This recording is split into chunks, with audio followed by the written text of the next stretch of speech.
Turf Talk with Drew Miller. Welcome to Tiger Turf Talk. We're excited to be partnering with the Toro company to kick off an all-new summer series focused on their upcoming Grounds Leadership Academy happening in June. Over the next 10 weeks, we will be releasing podcasts following Drew's road trip to Minneapolis and back, where he will be meeting with grounds professionals across the country. Please join us as we talk about their careers, the properties they manage, and their favorite Toro equipment. This episode of Tiger Turf Talk is brought to you by the Toro Company. For over 100 years, the Toro Company has been a leader in innovative solutions for turf maintenance. Through a strong network of professional distributors, Toro proudly offers a wide range of commercial-grade equipment. Visit Toro.com to explore their full lineup of products. Welcome to the next stop here on the Toro Grounds Leadership Podcast Tour here in Columbus, Ohio at The Ohio State University with Dr. Tyler Carr, the assistant professor and turfgrass extension specialist here at Ohio State. How are you doing this evening? Hey, I told you it's just bad. Hey, I'm great. I'm glad to be fantastic. Here, and thanks for having me. Yeah, of course. Thank you. Well, thank you for having me. I'm in your house, so I appreciate it. There are so many things that you've done in such a short period of time here at Ohio State and The Ohio State. Sorry. How has it been just getting acclimated with Columbus and everything that is the Ohio State Turfgrass Management Program? Yeah. So first off, I'm a Southern boy by nature, right? Oof. And so I was glad that this winter wasn't bad at all. I was really could have been a lot worse. Yeah, and I think we only had 11 inches of snow. And we average about 30. I love that we only had, but it's going to balance out at some point.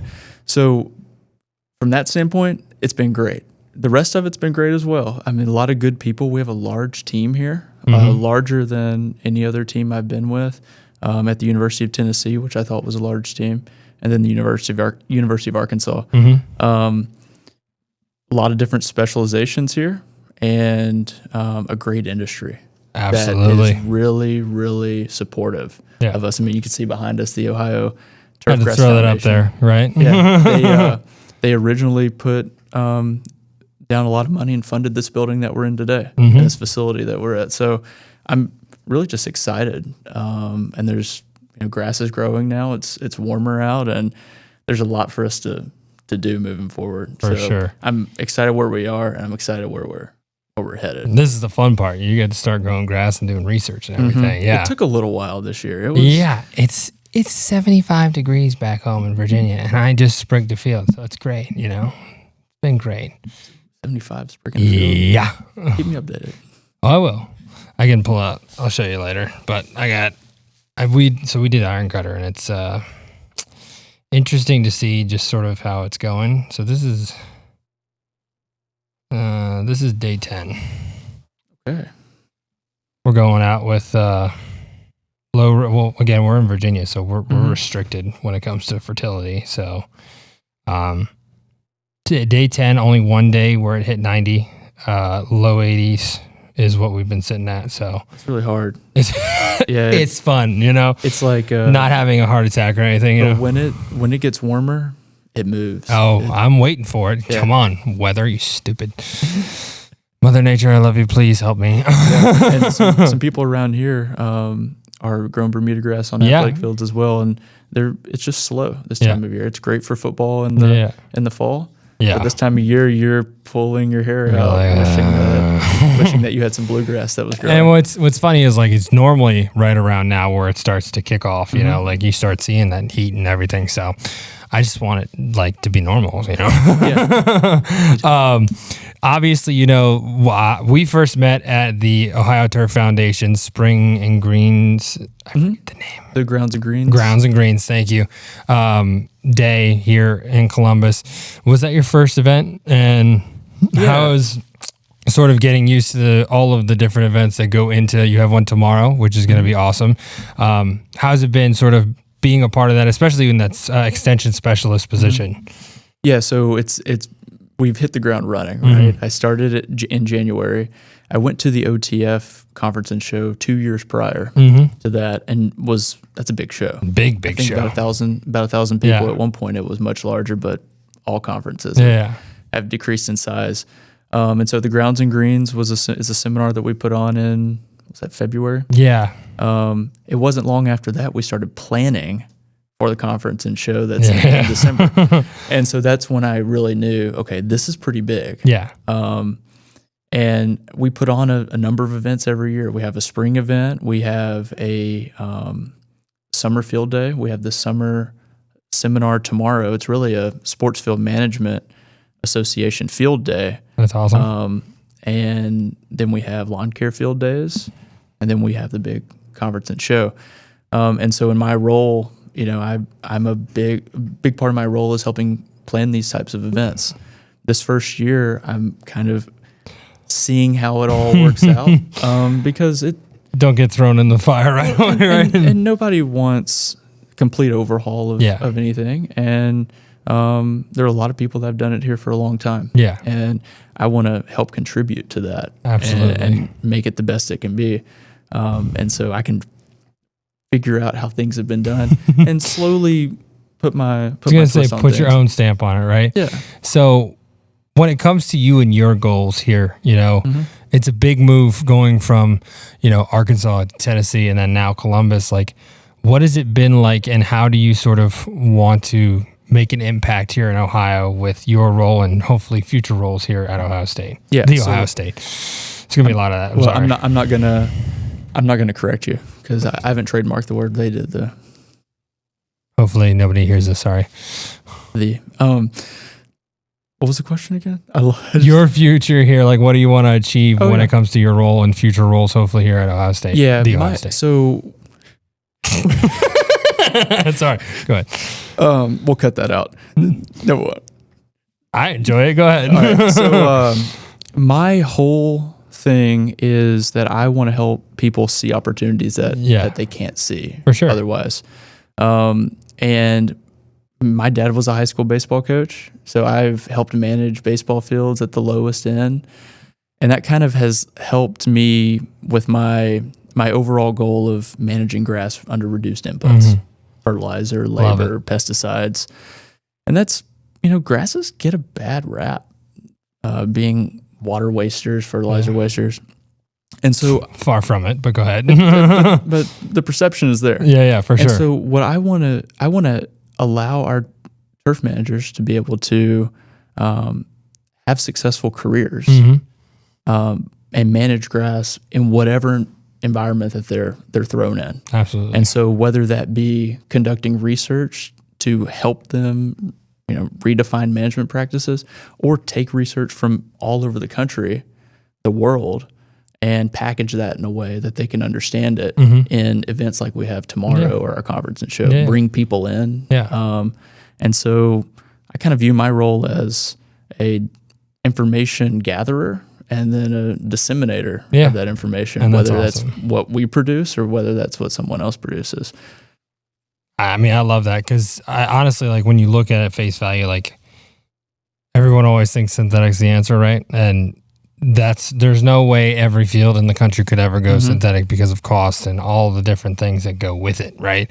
So what you're trying to achieve is something that, can have such a large impact on such a small community if they, listen to your research and they follow along and figure out, again, like, there are inputs that you can put in that don't cost that much, that have high upside, and in the long run really show that your field's going to be, better off for your kids or for your high school athletes or for your college athletes for that. There are colleges out there that don't have a grounds crew and other things that, your research can really have a huge impact. So that's really cool. And I love that. Yeah. Some of the research you've done, there's been a lot when it comes to fertility and other things like that. What is some of the best research and your favorite research that you've done? And how is that sort of influencing you moving forward and what you want to approach, Yeah. So I've done a lot of different research, some in lawns with water conservation. Very nice. Some in putting greens for zoysia grass. And then I've done some sports turf work when I was at Tennessee with Dr. Sorokin. I would say some of the coolest work I personally think is the water conservation work. I think it's cool turning the water off and seeing what grass does. But I also I'm not on that boat, but go ahead. I just want to turn it off, see how long it takes for it to go brown. But I think some of the coolest work that I've been a part of is we were looking at some zoysia grasses for sports fields when I was at Tennessee. Yeah. And these were some grasses that were developed out of Blade Runner Farms in Poteet, Texas. Yeah. One of them is a cultivar called Stadium. And there's a stadium in Singapore called the Singapore Sports Hub. Gotcha. They had zoysia grass there. And based off of some of the research that we have done or did at Tennessee, they put in one of the newer cultivars that we were testing. That's awesome. They do, it's a Rugby Sevens, I believe. Yeah. They have Rugby Sevens there, so they get a lot of traffic. And that was pretty cool to see. Okay, there's actually somebody making a decision based off of what we've done. For sure. But I really like the applied stuff that you can take this information and immediately take it to the end user. And that's the stuff that's really cool, being able to have, again, that impact is just something that, I love that it drives your research, because there's so much research done that's not wasteful in any way, but it's not something that's applicable in the sense of, oh, this is what we can do to solve our problem here. Yeah, it all has its place. 100%. Right? Yeah. And it's something that I think is really cool about what you guys do, and educators, professors, extension specialists, everybody, it's just, there's so much that you guys contribute to what we do. And something that I've always found fascinating about Ohio State is really the staff, and the faculty that has been put together here, because there's so many heavy hitters and so many people.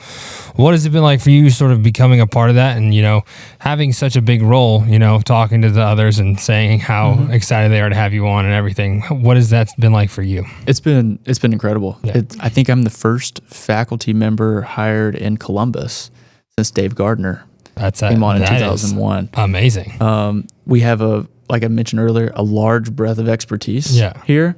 So sometimes I find myself needing to stay in my lane, Like I didn't do it. I'm sorry. I think I may have given someone a recommendation based off of a picture from maybe a disease. Gotcha. And probably should have waited until the sample came in. But were you right? I don't know yet. Okay, so if you were right, who cares? I called it a couple days early. No, I got you. But everyone's been super supportive, and they care about this group just as much as I do. We actually just started another. I'm not the newest turf faculty either now. That's awesome. Dr. Xiao Wei Wu just joined us. She's a turf health specialist. Very nice. With some specialty of the annual bluegrass weevil. Wow. But so it's been cool just to help her be on board too. Yeah. And she has an extension appointment as well. We're actually going to a golf course on Wednesday together. That's awesome. But like I said, I've never been a part of a group this large, and everybody just roots for everybody. Yeah, for sure. It's also unique. Ohio State's unique too, in that we have people in Columbus and we have people in Worcester. Yes. So everybody here, we have Dave Gardner, Carl Dannenberger, and myself, and Xiao Wei are the faculty, and then Pam Sherritt and Todd Hicks are our staff. And then their faculty in Worcester, Dominic Petrella and Ed Nangle. So that brings our whole turf team together. Yeah. And they do a lot of the 2-year. For sure. They have the 2-year program at the Ohio State. The Ohio State. That's right. So that makes us really, really unique. And it's just been cool to learn more about this, learn about the history of the program and be a part of it. Now, I do want to talk sort of about the 4-year highlights of it, what you think would be important to understand, when it comes to being a student, approaching, maybe applying to this program, and then something maybe a little bit about the 2-year. I know you work a lot with the 4-year, but again, you probably have plenty of knowledge on the 2-year as well. What would you say to, a high school student, maybe in my program, like what is so great and unique about the Ohio State in order to ensure, this is worth, the investment, the time, the money, everything that, again, a college decision is about, because it is very difficult and a lot of pressure, Yeah, and it's expensive. Yeah, that's a big one too. Yeah. So I would say the 2-year program is, with the way the job market is currently, a lot of people are looking right away. Yeah, Please, get here now. So you can go to ATI, which is our 2-year program, and get a position immediately after 2 years. Yeah, and that's really, really attractive to a lot of people. It's a much lower cost, and money saved. It really is, and you. I mean, still a degree from the Ohio State, and you're hopefully not going into debt over it, and able to start making more money at a younger age, which is really cool. We're fine-tuning a pathway to transition students from the 2-year program to the 4-year program. That's awesome, because it's such a big deal, because a lot of kids in those 2-year programs really want to go into the 4-year. It's just not something that's like readily available. Right. And it's difficult to get in here. I think the average ACT score is about a 29. Sorry. Yeah. And isn't it like 34 or something, the max? 35 or 36? I didn't get that close. I did. I set it at 28 for those that want to know. I'm just kidding. I don't even think I got that high. I wanted to go to Ivy League, and they took an ACT or they took ACT and an SAT subject test. I was like, I'm going to take the ACT. Sorry, I don't think I would have been able to get in here. No. And I I might have been able to. I'm not going to say my GPA. Okay. Because I'm going to be made fun of, but I could have gotten in here. Okay. Well, good for you. You can guess if you want. Was it over a 4? My school didn't even, we had like 2 AP classes. Oh, did you? Yeah. And I probably should have taken them. Hey, here I am. I should have maybe not. Hey, that's all that matters. You're here now. But I guess what makes our program unique in that aspect is you can get the hands-on, really it's an applied program at ATI. And then you can come here and get a little bit of a different experience. Some more of the soft skills that would come with a 4-year program. And we have a lot of local facilities, whether that be sports turf or golf courses that students can work at while they're here. I mean, we have this beautiful facility. Yeah, we have here if people want to come work for us. Yeah, but we have 4 top 100 golf courses. We want you to come work here. Is what we're saying. Yes, please come here. 4 top 100 golf courses in Columbus. That's awesome. We have minor league baseball, Major League Soccer. Minor league baseball, yeah. The Columbus Clippers, AAA. Oh, that's right. I'm sorry. Sorry, Wes. My bad. Don't pay attention to me. Sorry. But there's a lot of good facilities here, and we have OSU. Yeah. There's always that. Yeah. So there's a lot of good opportunities, and we have so many students that have gone all across the globe. Yeah. You guys probably have the best, foreign's not the word. International. Thank you. That's the word. Yeah. International connection. So, and that's a good segue because Ohio State has this really unique thing called the Ohio program, or people just may refer to it as TOPS or TOP. Gotcha. We like acronyms around here. Yeah. Anyway, that's a program run by Mike O'Keefe. Gotcha. And it's where we can take students from the States, send them overseas to internships. Yeah. A lot of students have gone to Premier League I gotcha. Soccer teams. And we also bring students that's awesome. Internationally here. Yeah. It's not just in turf, but it's all across the board. For sure. And so it's been an awesome program. My favorite part about like the program you're talking about, like I remember when I was in college and all I wanted to do was get an internship in England and work like Wimbledon or something like that. And it's like now I can call, them and say, hey. Yeah, it is. But no, like crazy how times, like how things change that, right? But like when I was like, we were at STMA at the time and Bam was sitting in the corner right there. I was like, I should go introduce myself because I've heard she's the one, because Matt Brown said like she's the one that can get you to anywhere you want to go overseas. I'm like, I should probably go over there, but then I didn't. So, yeah, because I sent emails, I sent LinkedIn messages, and there's nothing back. I was like, now you have her cell number, so you're good. Well, I got Will Byerly's number from Wimbledon too, and Stubley on Twitter. He's messaged me a couple times. He's awesome. We're just gonna start name dropping here. I can name drop all day if you guys want. No, it's just it's funny how it's like you said how times have changed. Yeah. It's like never thought I would be this connected to people ever, crazy, you know? Yeah, no, for sure. But sorry. No, that program's incredible, and it really expands the brand of Ohio State. There's so many people that have a connection to Ohio State, and through the certificate programs that Carl Dannenberger and Pam run as well, there are people that may not go pursue a 2-year or 4-year degree, but they can get a certificate in golf course management or sports field management, for sure. Which that's really, really popular. Yeah. And I mean, when you talk about people who are changing careers, so maybe, don't shoot me because I'm a teacher, maybe an educator is just kind of like, I'm done with the classroom. I don't want to have to go back to school, but I really like this. What can I do? And then, Pam has that certificate that's like a certified sports field manager in Ohio, right? Is that right? Yeah, and I'm not even sure it's just Ohio. Okay, maybe it's just, there you go. I can get it. So they get that, and it's something that, that's all I need. Because I have a 4-year degree. Like, they're not going to question if I'm educated or not. So this will just be my quick little fix, and you're set in this industry, So I think that's incredible, because it's hard to find things like that in this industry. And I know a couple other schools have done something similar, but again, it's just state mandated. It's not like CSFM with SFMA and stuff like that. So it's really cool. I keep interrupting you. I apologize. No, I think I wrapped up on that. Sounds good. When it comes to, you were talking about the brand, and it sort of expands the brand of Ohio State Turfgrass. You guys really do a great job when it comes to social media. Recently, there was a post from the turf program. I think it might have been Doug Carr put it out, but there was a map, and it has like all alumni, and they said, hey, we want you to send in any information of Ohio State alumni, turf managers, and little pictures blob up all across the United States. Now it'll be all over the world probably because of this program. But it is.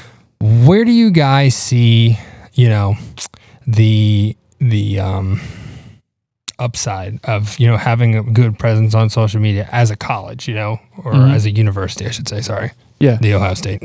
And it, presence comes in a couple different ways. One is we use that as a way to get information out to people. Yeah, for sure. And I think a lot of people have struggled with trying to get information out to prospective students. And that's something we're still trying to figure out. Yeah. We've worked a lot with, we have someone hired in our department, Bree Schneider. She's a former turf student here. She got a master's degree here. Shout out out there. Bree. Shout out Bree. Bree's the one that developed that map. That's awesome. That's a part of a brand new turf website we have. That's awesome. buckeyeturf.osu.edu. I'm going to plug that. Because that went live. Check it out. Within the last month. There we go. Perfect timing. And we have more and more people just showing that they are interested in being featured in that map. I think 40 people filled out the. That's awesome. We're gonna have to make the picture smaller. I was gonna say, United States this big. but branding's everything. Yeah. Right. You think about. It's more like marketing. Yeah. Right. If people know who you are, they're gonna listen. Yeah, for sure. And we just need to. I think one thing that we decided. We had a retreat recently with our group, and one thing we decided is we need to get our name out there more, whatever way that is. Yeah. Like I joined some lawn care groups on Facebook, and I'm disseminating some of our Ohio State stuff, but it's just trying to get information out there. I don't know if I can put a value on the price of a brand, but it's powerful. Oh yeah. Love that. Tennessee did a really good job at that. Dr. Sorokin talked about their recent campaign. Is it Stay in the Game or something like that? Yeah, Stay in the Game, which is awesome. It's really cool. There's, I might steal that. So, all right, Dr. Sorokin. Yeah, he told me I could. So, hey, shout out Dr. Sorokin. Yeah. I mean, if it's not a good, if people want to steal good ideas. Yeah, I mean, it makes sense, And I had this conversation with him a long time ago. I was like, hey, how do we get kids from high school athletes who want to stay in their game to go into this? Hey, college athletes that want to stay in their game that are never going to play in the pros, how do we get them to stay in this? Like, we have the avenue to keep people in the sport that they love, whether it's golf or any sports turf. Like, there are so many opportunities that are missed by our industry because we're just not seen, Yep. And that's a problem. And major problem that I'm trying to fix a little bit with this podcast and other things, but I'm curious, what is your take on sort of maybe a larger solution on that front when it comes to just overall exposure for the turfgrass manager across all lanes? Yeah, I think I don't have a great answer. No, there really isn't one, right? There's no good answer, and that's a really tough question. Sorry. No, it is, but it's something that I think about all the time. Yeah. It's getting that exposure out to the parents. Absolutely. Getting it out to the kids. And I think going through athletic events is a great venue or a great avenue. I think if there are local golf tournaments, having signage, it's kind of like stay in the game, but for golf. Yeah. Because majority of our students here are golfers. Yeah. And that's how a lot of these folks got into it. Exactly. But educating the general public as well. If there's no way we're going to have everybody on our side. No, for sure. Yeah, I think that's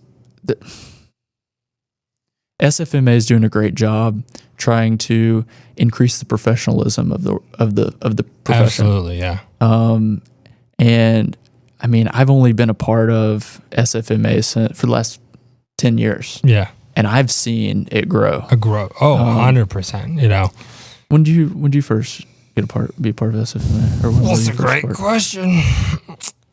Denver. You remember Denver? Maybe 10 years ago. That was my first one. Hey, what's going on, man? That was my first one. Nice. Yeah, Denver was my first one. And I had this conversation, I think, on a podcast before. It was, were you in the competition? Yes. Do you remember the irrigation? It was so hard. It's so funny because we had so many people that were like what are they doing? What's going on? I don't know what to do. Yeah, I think we had Sharpies, different color Sharpies. Yeah, for the paint. Markers. Yeah, and we were supposed to paint and prime. Yeah. And I was like, I've taken a couple turf classes. Yeah, I was like, this is month 3 for me. So that was challenging. I was laughing because we were getting in an argument in our group, how do we put this down? The swing joint where again, the head sits here. One kid wanted to swing it up, so it's like this. He's like, well, it has to be out of the ground. I'm like, no, it comes out of the, it comes out of it. He's like, no. That's why it's this tall. So it was funny. One of the guys from who was a former tech student was in the room as one of the consultants or whatever, and he took a picture of it. He's like, what were you thinking? I was like, I voted on it down. The swing joint down so it doesn't look like it's 10 feet tall, Oh, good times. I mean, you got to bury those pipes deep in the ground. Yes, you should. If you get the head sticking out, it kind of defeats the purpose of a sports field. Yeah. It's sort of like, a training ground. Hey, don't hit this. But dude, that was crazy times. Crazy times for sure. I think, we think about golf and who decides on the golf course superintendent's salary. It's the Greens Committee, right? I mean, the membership. Yeah. But the sports field manager doesn't really have that person that plays the course and that can help, be their advocate. Yeah.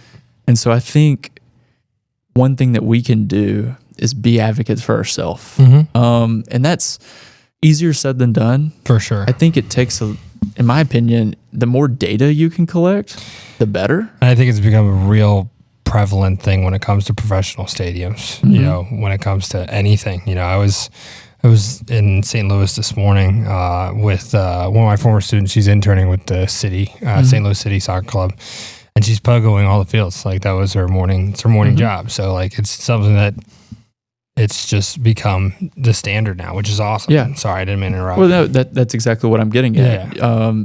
Monitoring how much water you're saving based on how your practices differ. Yeah. Adjusting, determining, okay, I did this and this and this, but I had to use this much less sod. Yeah. If there's a way to quantify your value. Yeah. It's a great reference point. Travis Hogan, I don't know if you saw the picture earlier, but he sods just the centers of his practice fields, and then he grows back in, whether it's he needs to sprig a certain area or he's just phrased it out and it looks great and he just grows back in that way. I'm like, you don't really realize how much money this guy's saving you right now, you know?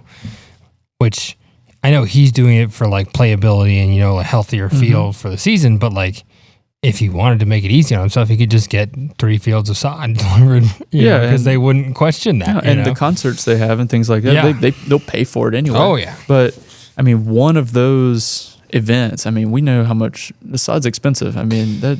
Not as expensive as artificial turf. I'm just putting that out there. Not. Sorry, go ahead. But yeah, we need to better quantify our values so that we can then translate that to the people who are and I think writing the checks. Let's take a moment to acknowledge our sponsor, the Toro Company, and their Workman UTX.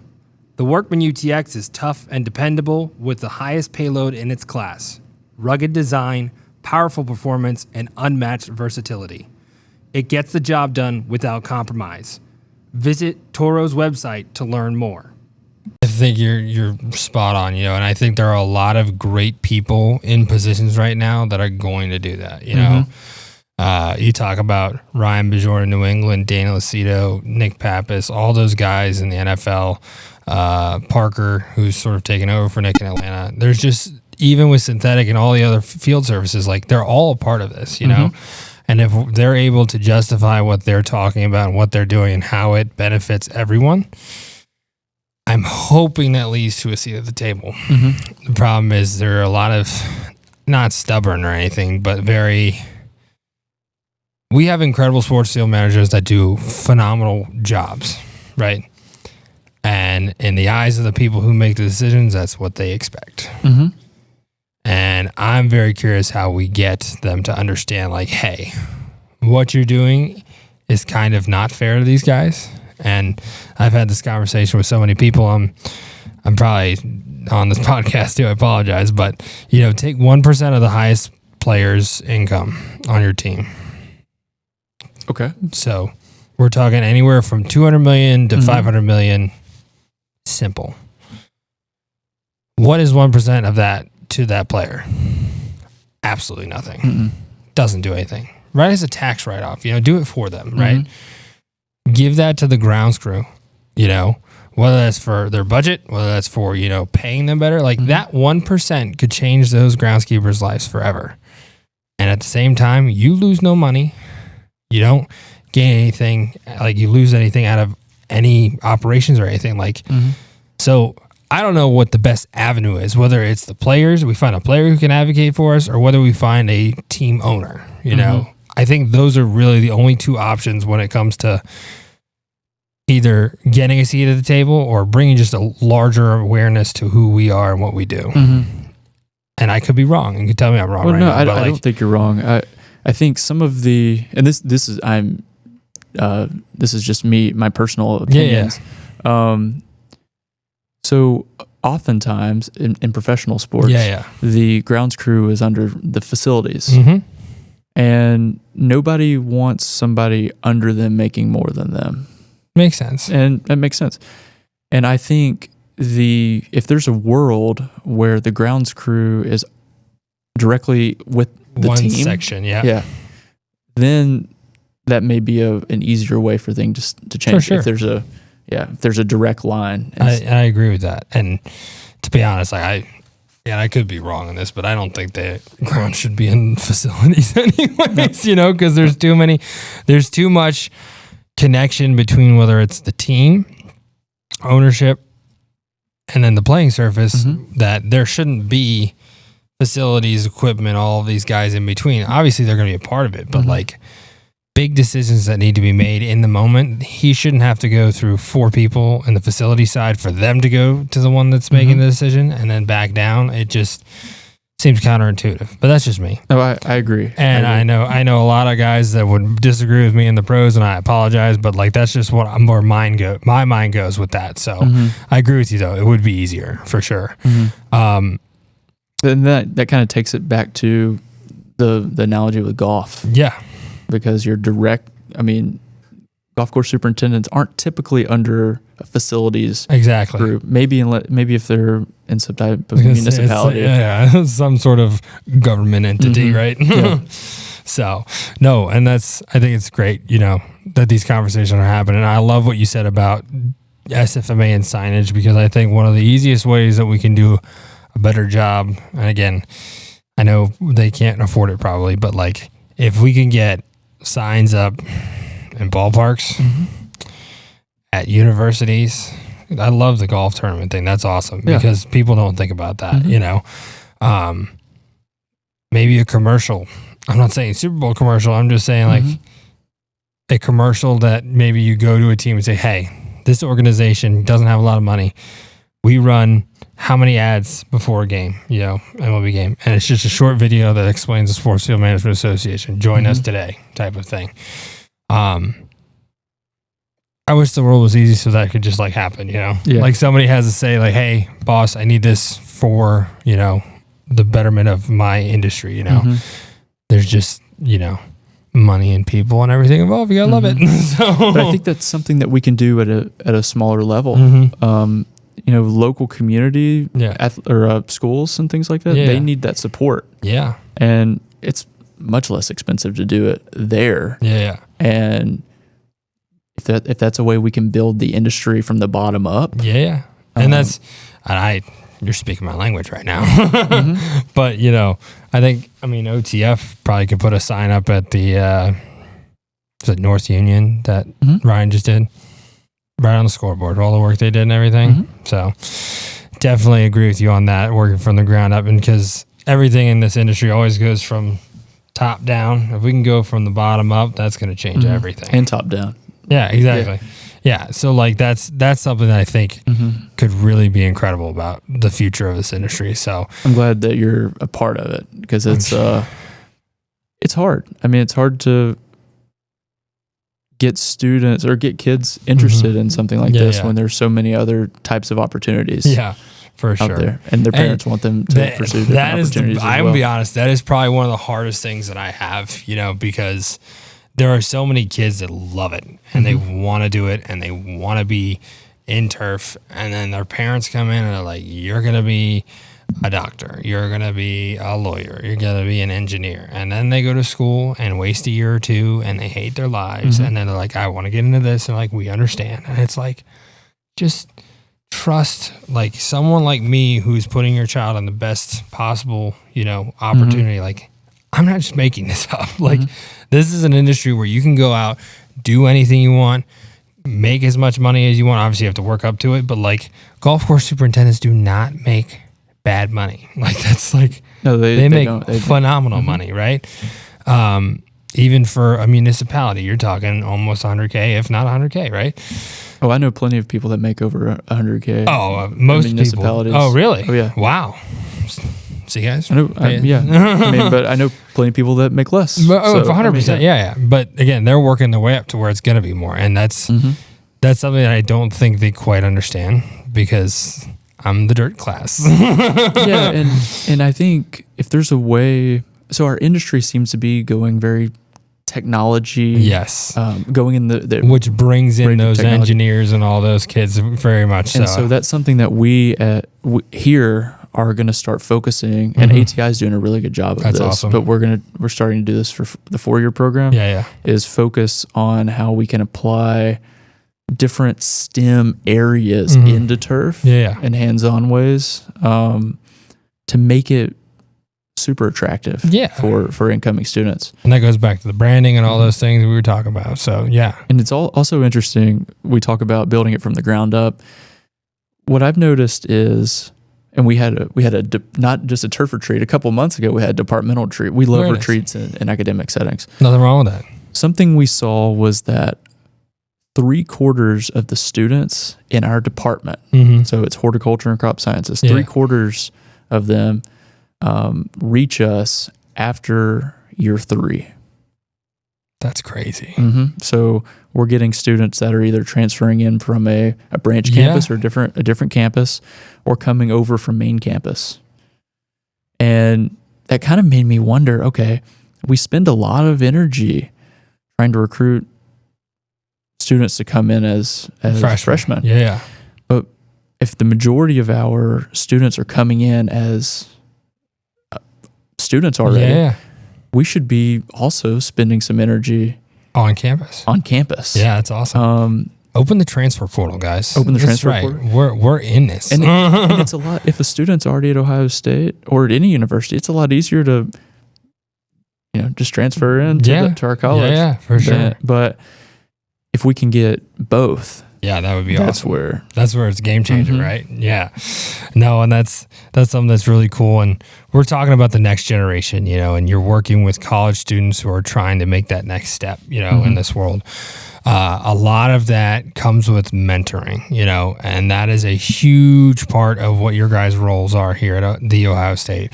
What are you looking specifically at when you're mentoring a student, whether that's through research, whether that's through education? Like, what are your goals as a mentor for your students when they're here at Ohio State? Yeah, everyone's different, and so I want to give somebody as much attention or as little attention as they need. And so I have to be really observant. Yeah. But I want somebody who just wants to be here. Yeah. Because we're geeks about this stuff. The turf nerds. I just want somebody that shows up and just wants to be happy. Yeah. And I can teach them the turf stuff. Yeah. We can figure out the research aspect. For sure. We can do any of that. Absolutely. But I think the thing that drives people is their purpose. Absolutely. And if they have a purpose that shows that they are really interested in what they're doing, I just want to be a cheerleader for them.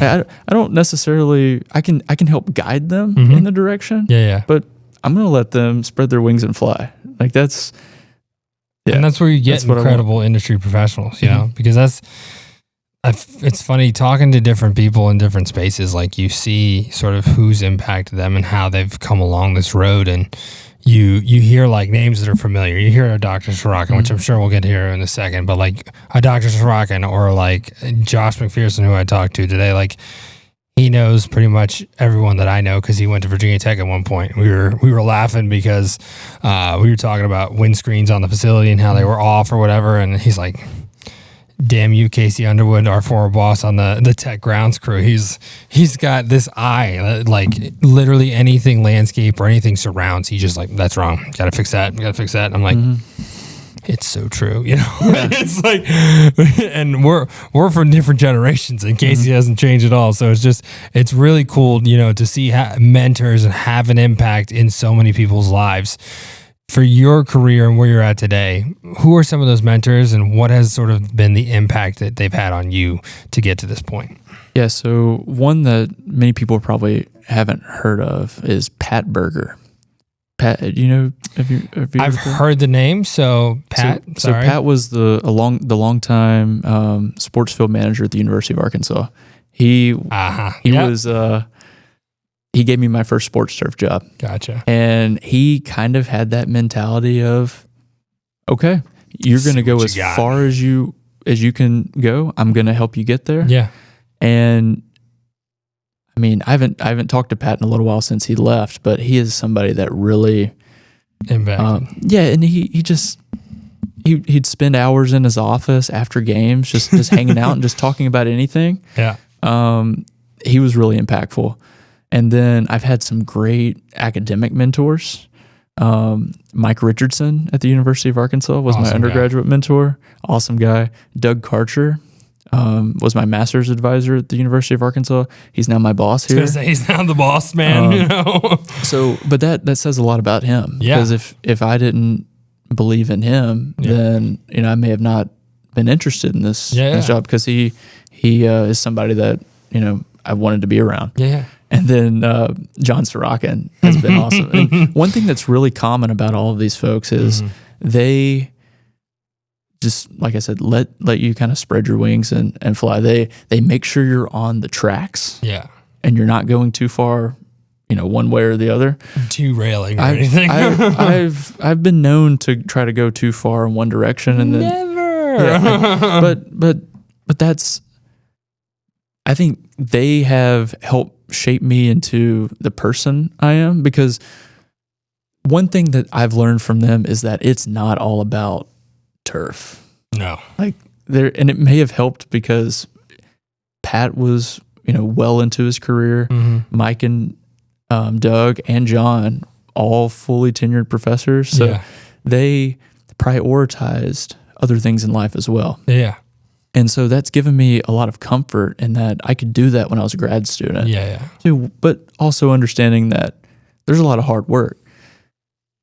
But they gave me that opportunity to be myself and not drown myself in turf. Yeah. Because there's more to life than that.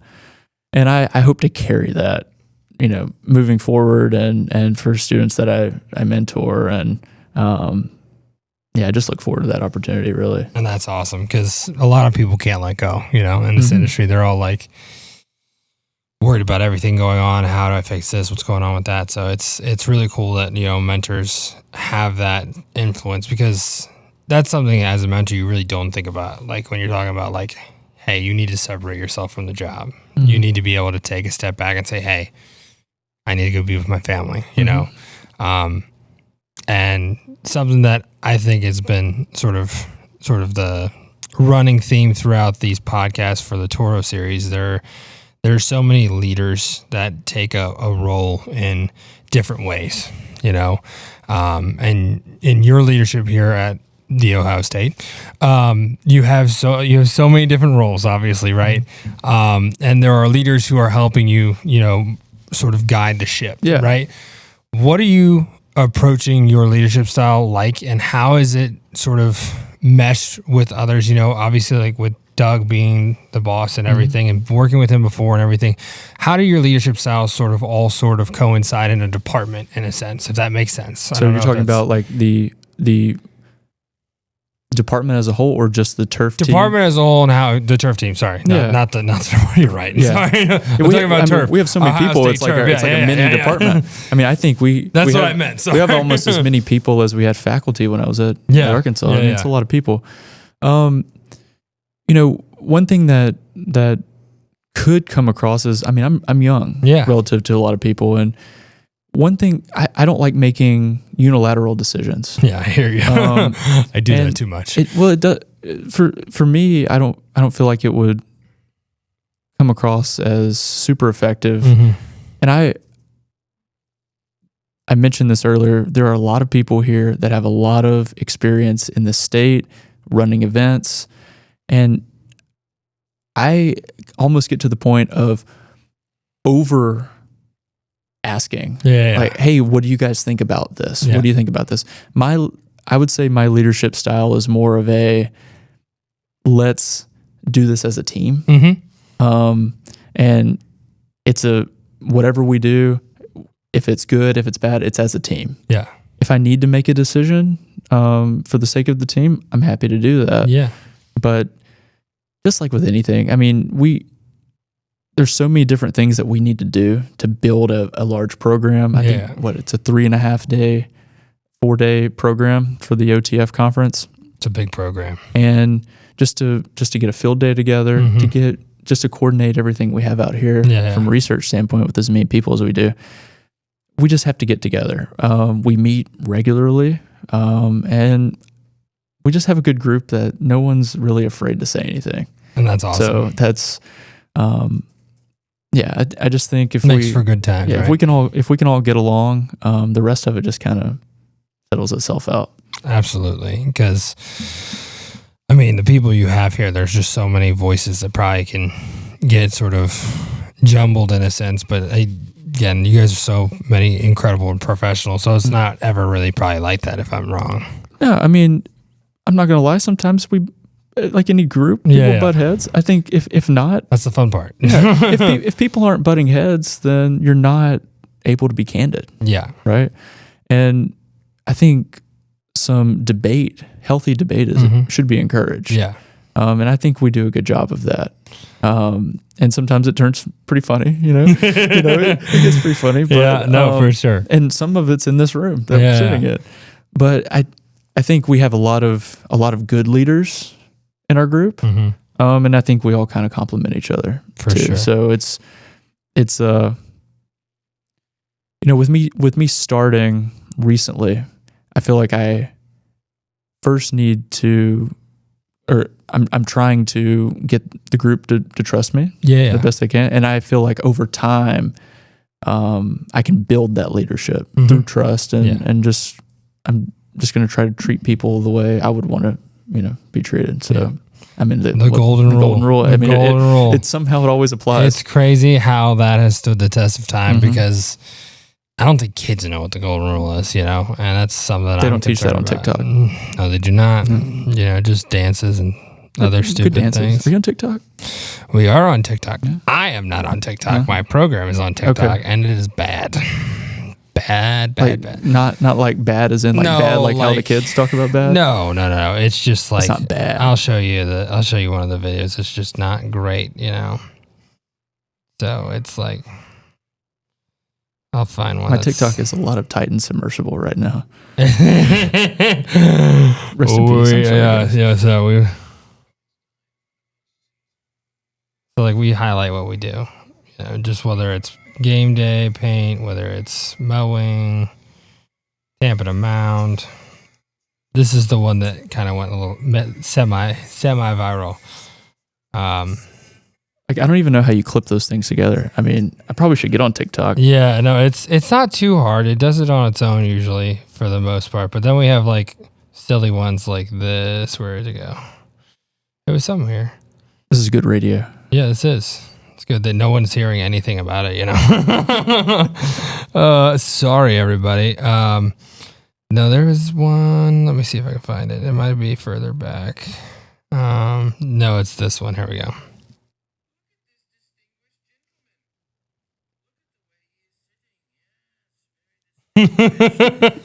Just stupid things like that, and the thing. So, I mean, we started a long time ago, but one of the things that, we talked about Leah a little bit before, the big thing that she does is reach an audience that none of us reach. And it's through TikTok, there are so many, people that you don't really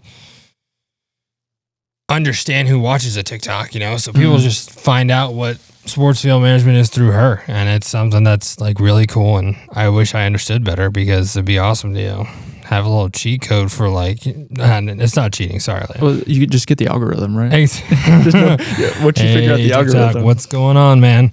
No, but again, I bring it up all the time because it's incredible. She hired a full game day staff off of a TikTok. How about we do a TikTok and get a full class of Ohio State turfgrass students, I'm game. We'll see how not uncreative I am. No, but you have Bree. You have Bree. She should look into it a little bit because there are so many things you guys do even out here on the farm, or go over to the stadiums, do day in the life OSU turf manager. Go over to Wes, highlight some of his stuff, the crew. There are so many things you guys could do. That I just don't have the patience to do. And I think you bring a good point up because a lot of us, we get in the routine of doing what we do and we think, okay, what we're doing is not that special. Yeah. But if somebody gets that opportunity to go walk on a baseball field, at a stadium, or walk in the shoe, they're like, this is the coolest thing ever. Yeah. And so I guess we need to think about, and I need to think about, what I'm doing is pretty cool sometimes. Absolutely. And if I can document that and share that with people, there's a group of people that may think that's cool too. The problem is you have to do it through TikTok now, which isn't a problem, but it's, and I gave it in our talk, or my talk at the spring grounds and greens day, got that time, was that it's pretty much become a virtual resume, when you talk Good about point. Doing the actual actions of what you say on your resume and being able to see you actually do it. That's something that lends a hand to oh crap, this could be someone who could work for me because they know what they're doing, right? Yeah. But catching the eye of somebody, there are so many people out there that will see it and they're I want to do that for a living, and they had no idea. They had no idea. I mean, I think I've told this a lot too. I took care of baseball fields for 10 years as a kid, growing up on our high school field. I can't tell you how many times I edged that field. not knowing that there was a sports field management like position, like I could do this for a living. Like it was never on my mind. It was just like, all right, got to get the field perfect so we can look good for, the next game, right? Because I was a baseball player. Yeah, there's so much more to it, right? And there's just like, and it's been really cool to like go back home and like be a part of my community, work on that same field with my students to like help that school or other fields and whatnot. Like, I'll shout out my little brother, Kenny. Shout out Kenny.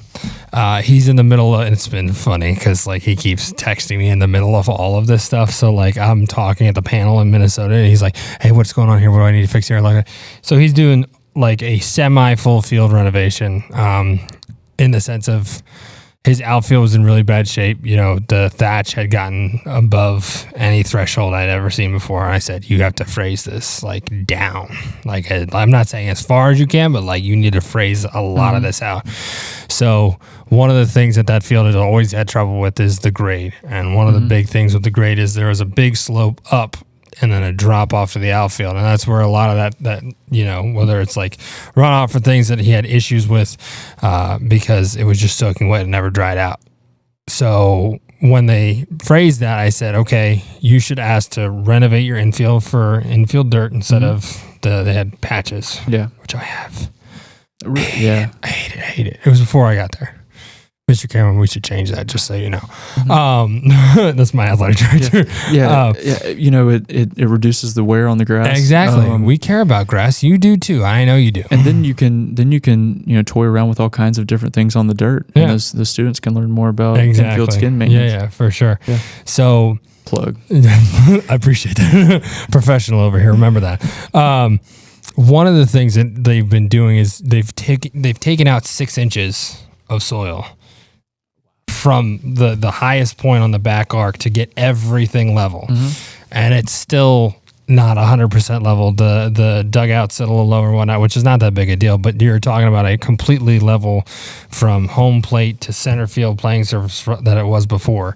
And now they're going to, I think springing's tomorrow, but like, that's something that nobody would ever think of because that field's been that way since I played it on it 10 years ago. Like that's something that it's just cool to be a part of and making those recommendations, having an impact in the sense of, and yes, my little brother, but I've helped schools in our county and other counties surrounding us. Like it's cool to bring my passion to the eyes of so many other people, and to be able to help athletic directors and help coaches and help whoever needs it, I mean, I do home lawns and everything too. Not my favorite thing, but people call me. Our positions aren't dissimilar then. All the time. We do. That's what I'm passionate about too is, I grew up on a high school baseball field too, literally right down the road from me. Nice. Just to hang out with Dad. Yeah. A lot of days. And I remember sitting in Doug Karcher's office. Yeah. When he was asking me, okay, well, you want to go to graduate school? What do you want to do? I was like, I think I want to work in extension. I would just want to. That's so cool. I like working on athletic fields. And to get out of that, I wanted to do something that could contribute back to that area. And now I'm in that type of position, which I think is kind of cool to see it. That's awesome. Come full circle. But yeah, I work in athletic fields, golf, sports turf. Athletic field, golf, lawns. Yeah. And I enjoy it all. But it's it's always special to me to get back. And tomorrow will be fun with the sports field manager. For sure. It's always cool. Yeah, and that's just, it's cool to see, that you're so passionate about something so specific because, extension specialists are hard to find nowadays, right? There's a lot of positions that are opening up. There's a lot of incredible people that are retiring, and soon to retire even more. So I think it's incredible that you have this passion. There's more that are coming into this space.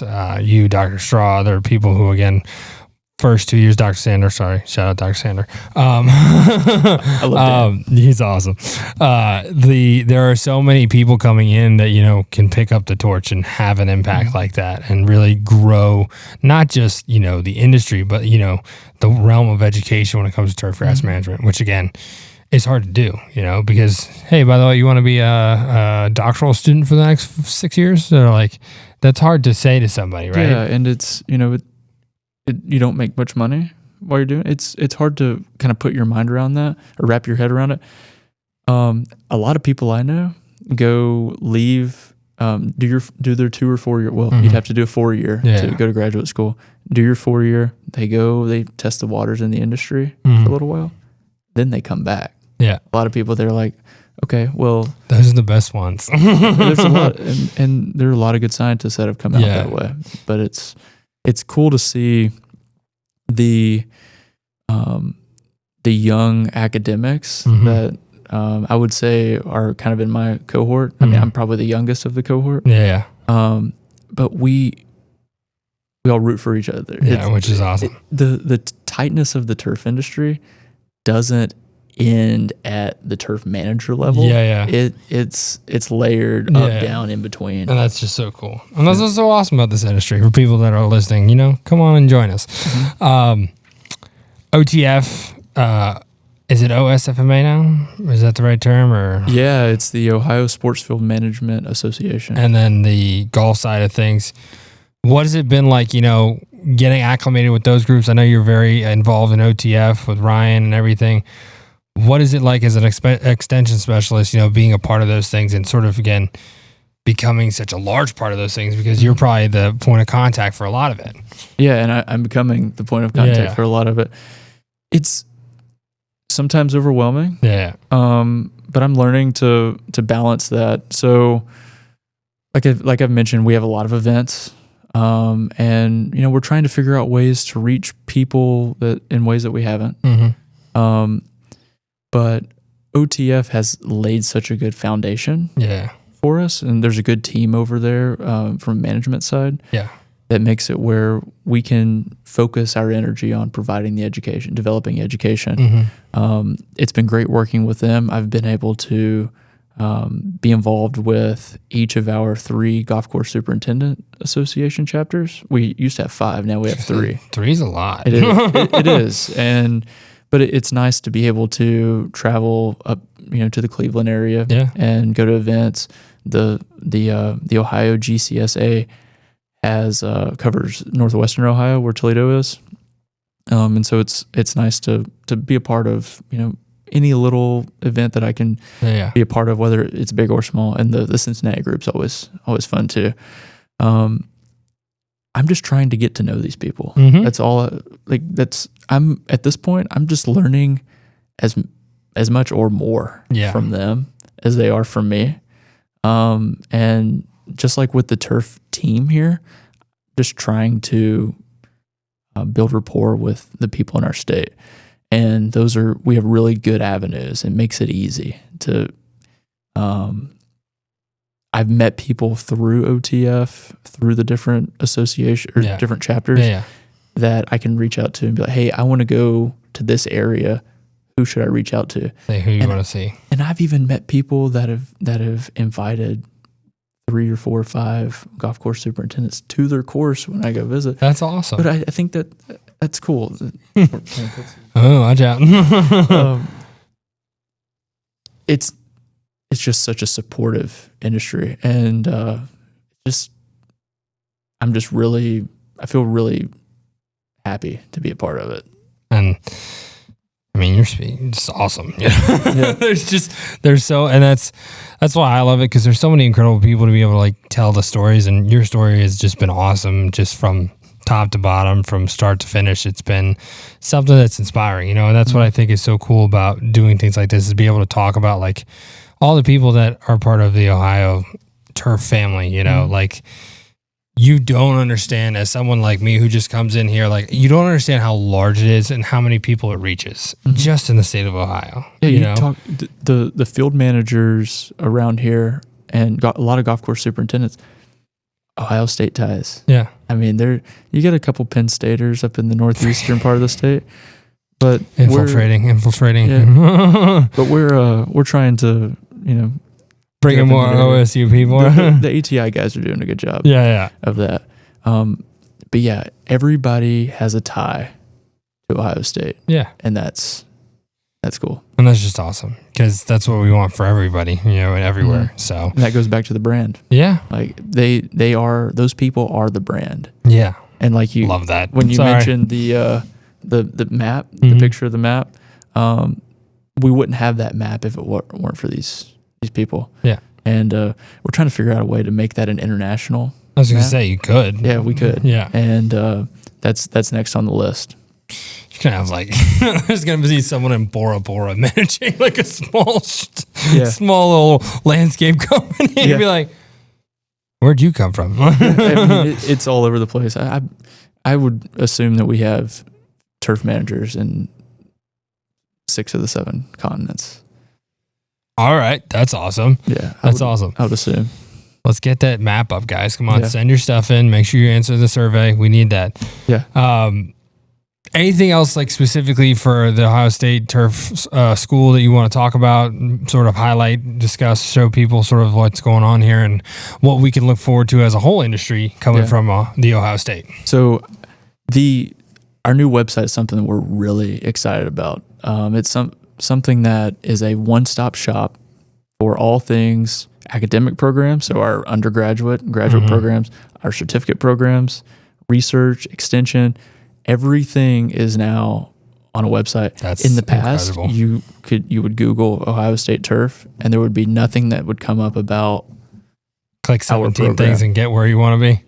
You may have to go to sheet 17 or page 17. Yeah.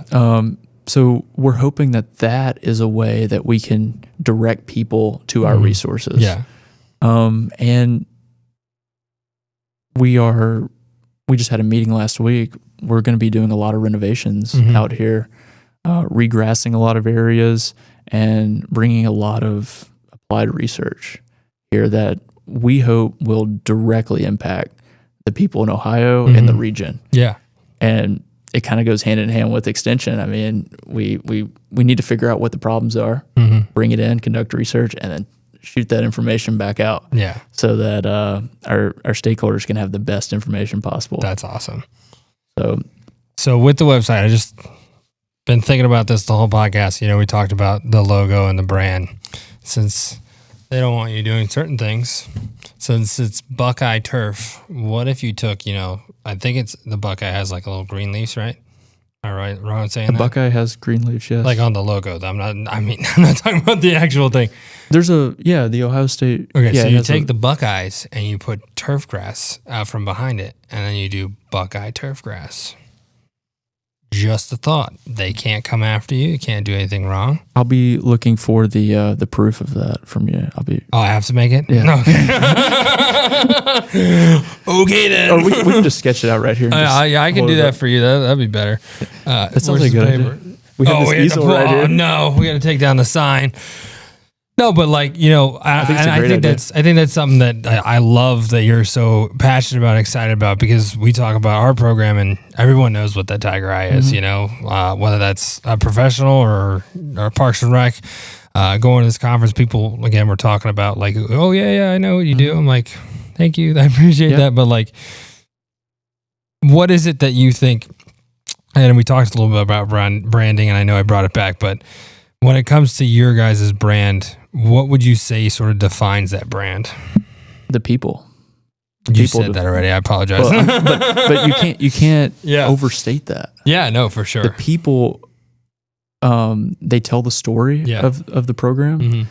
A lot of times people come in, I've never been a part of this, but people may come in for a visit or something. It doesn't do our program justice for them to talk to me. They should be talking to Chad Mark at Muirfield, or Wes over at the Clippers, or Andrew over at the training facility for the Columbus Crew, about those types of opportunities and what they've been able to do out of it. I'm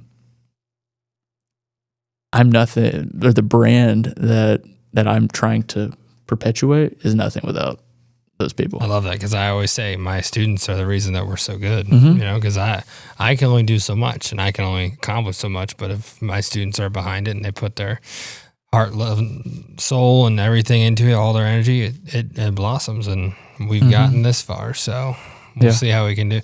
I've been getting messages all day from my kids. What about this? What about this? Because they're back home taking care of the growing and all the fields. And you should do it when you're on the road. You should do a segment like funny texts I get from students. Oh gosh, I don't know about that one, but yes, no, there are funny texts I do get.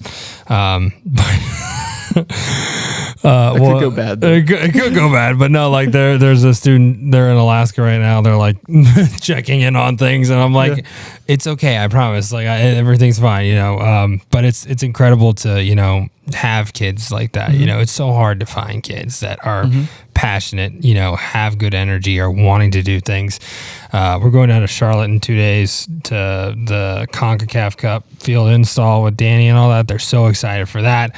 They're getting crazy. Like, calm down. Just give me a second. They're putting plastic down and then putting grass over the turf? The you know, the stuff you put in like your beds for weeds and whatnot. Yeah, like geotextile. Yeah, there you go. Yeah. Okay. I didn't know that. Sorry. We're putting that down, and then they're putting the sod on top of that, and then they'll grow it in. Flooring first too, by the way. Forgot about that. Flooring, so like pedestrian, and then allows for drainage. Yep. With the geotextile, without like any contamination of the soil with the synthetic surface. So yeah, it's gonna be a great time for them, seeing it firsthand and being a part of it. And they're just bouncing off the walls. That's awesome. I just don't say I'm a bad person for this. I had a Zoom meeting in the car on the way here with parents. You weren't driving though, right? No, I was not driving. No. You saw my parents. Shout out to my parents, by the way, for helping me with all the driving that this whole thing has been at. We drove to Chicago and we have family there, so my mom wanted to see her sister, and then they drove over to St. Louis to her other sister. So they helped me on the front end and the back end. So shout out to them. Love you guys. Yeah, and get to see family along the way too. That's always good. Yeah, it was a lot of fun. Yesterday, you know, I had 10 second cousins on top of me, so that was fun, you know. So but I think it's second cousin or once removed. My cousin's kids. Yeah, that's what I'm saying. Whatever that is. So you're looking forward to a good night's sleep. Yes. Yeah. Although, you know, 6:30 tomorrow. Ryan, love you, buddy. The same setup. It's literally going to be the same. Yeah, which I thank you for that, by the way. Just being able to leave, you know, and have nobody come here and steal it. Okay. Is this live? No.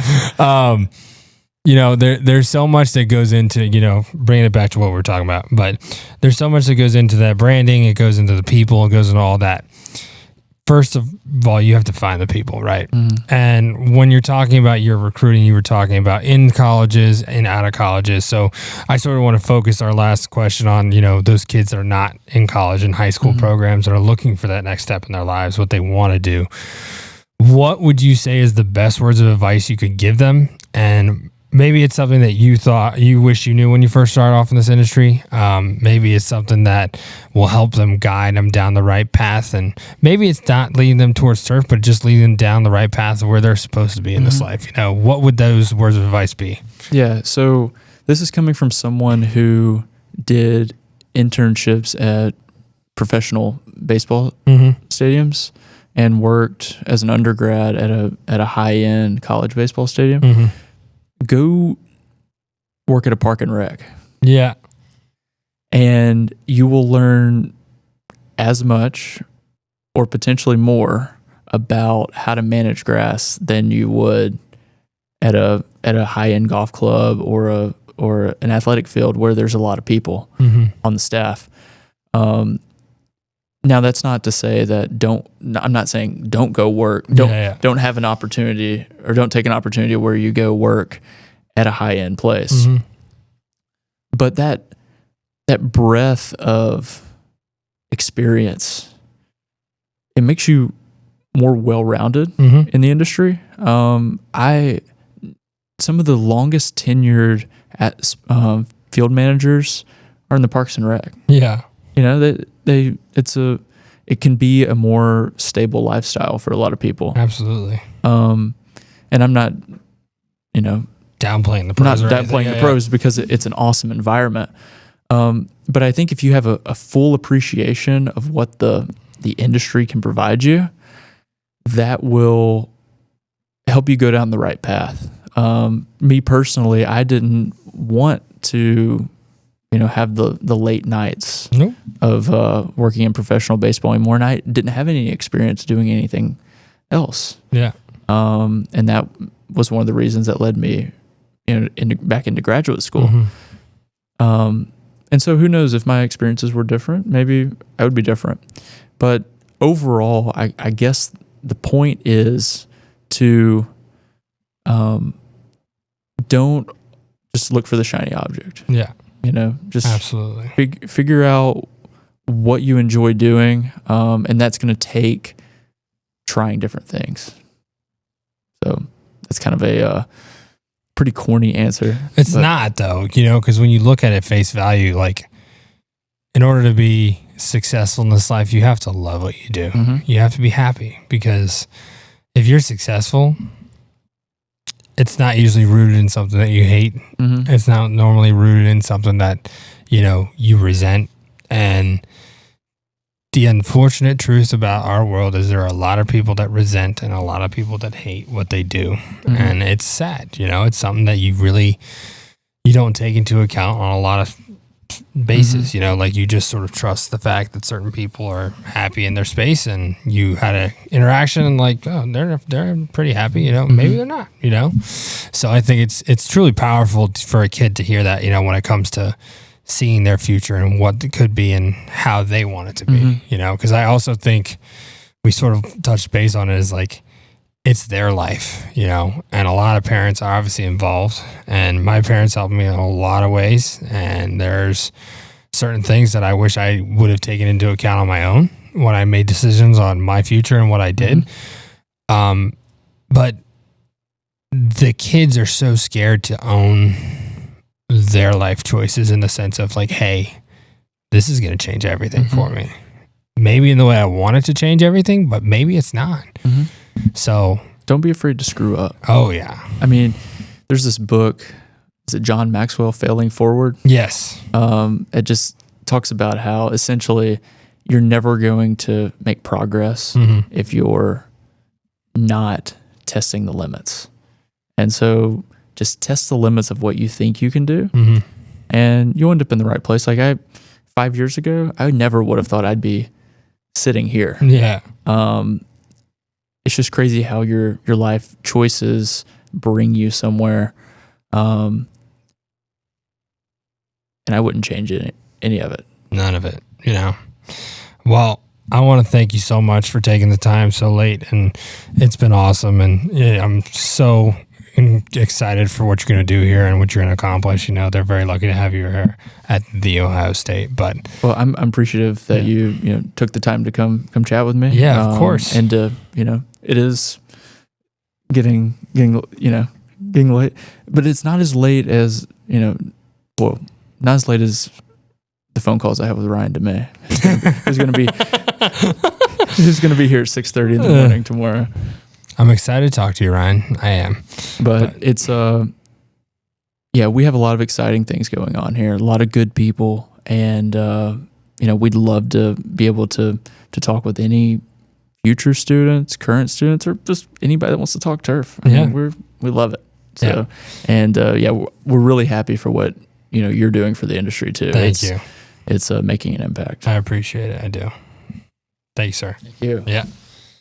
Baseball season is upon us. Toro's Field Pro 6040 was created with ball fields in mind. The Field Pro's multi-tool system allows 4 tools to be carried at once, significantly reducing the time required preparing infields. Scarifying, grading, and dragging can now be completed in a single pass, saving you time and effort. Visit Toro's website today to learn more about the Field Pro's 6040.